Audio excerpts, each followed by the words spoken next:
Thank you, everybody, for coming to the Aaron Torres Podcast YouTube page. If you could do me a quick favor, see that little subscribe button at the bottom of your screen? Go ahead, click that subscribe button. Really does help our channel grow, our audience grow, and I really do appreciate it more than you know. So click that subscribe button. Appreciate your support. Now, here's the video that you came here for. Torres, he says, how the hell is J.J. Andrews still a four-star high school recruit on some recruiting sites? All right, let's talk about this one really quick because I agree. I think it's insanity, and let's give some context here. So J.J. Andrews, as you can see on the screen, he is only one of two committed players in the class of 2026, top 25 or so prospects that's actually committed. So he committed to Arkansas probably in early to mid-May. We talked a little bit about him at the time. We talked a little bit about him on Monday's show. And at the time, like, I'll even throw myself in there. Torres isn't afraid to take an L here and there. And when it happened, it kind of felt like, okay, his dad played football at Arkansas. He's from Arkansas. Yeah, like, okay, if Arkansas, offers, he's going to commit. It's not a big deal. Let's move on to the next thing.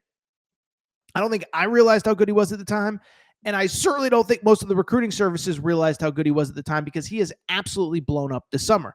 Now, I referenced it on Monday's show, is that transparently, when we should have known that J.J. Andrews was pretty good? It was when Cal offered and accepted the commitment.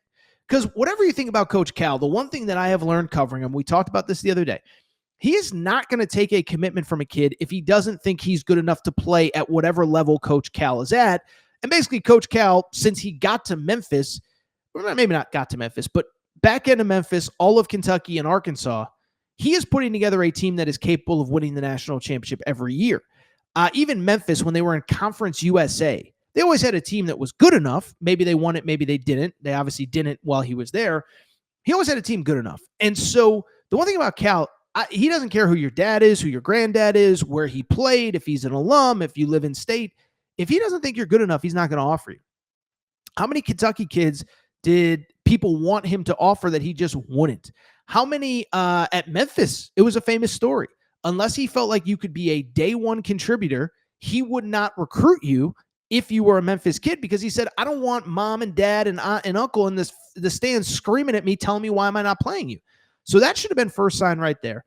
But to the point of the listener, it is a great point. Like why are we still acting like after this summer that this isn't one of the top 5 prospects in America? And I think he's kind of the rare prospect of the opposite of what I just talked about a minute ago.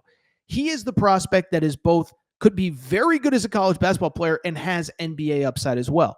As you can see on the screen, averaged 18 points, 6 boards, 2 assists, 2 steals per game at Peach Jam, was named the Peach Jam Tournament MVP.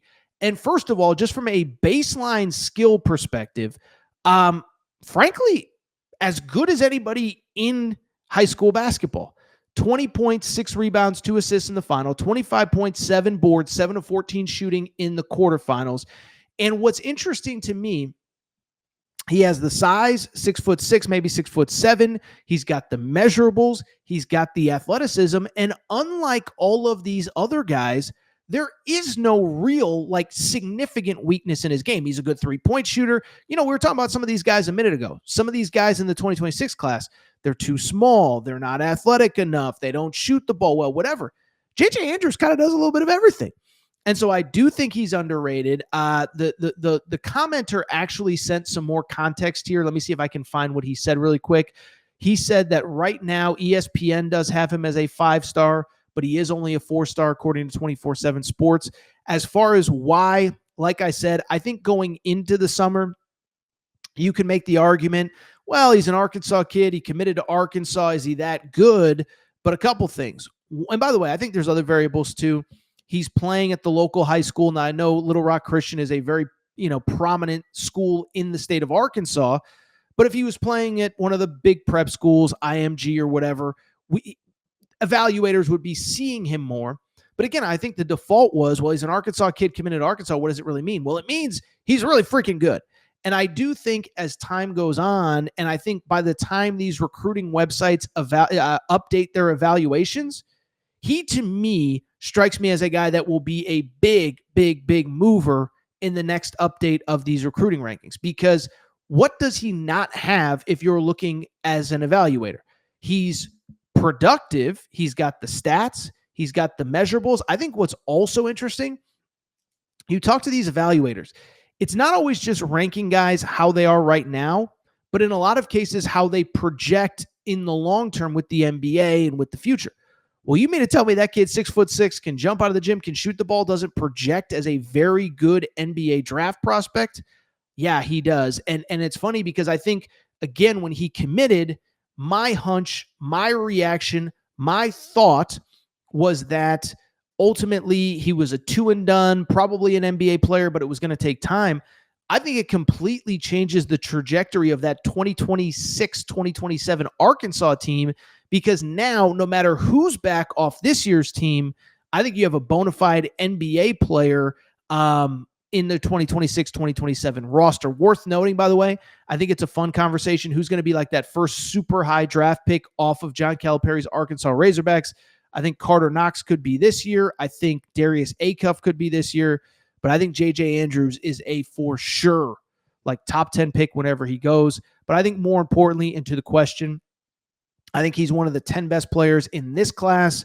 I think, frankly, he's one of the 5 best players. I think he'll be somewhere in the 5 to 10 range the next time these recruiting rankings get updated.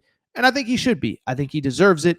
By the way, as always, make sure you're following our Torres on Arkansas Twitter page for all your late-breaking Arkansas news.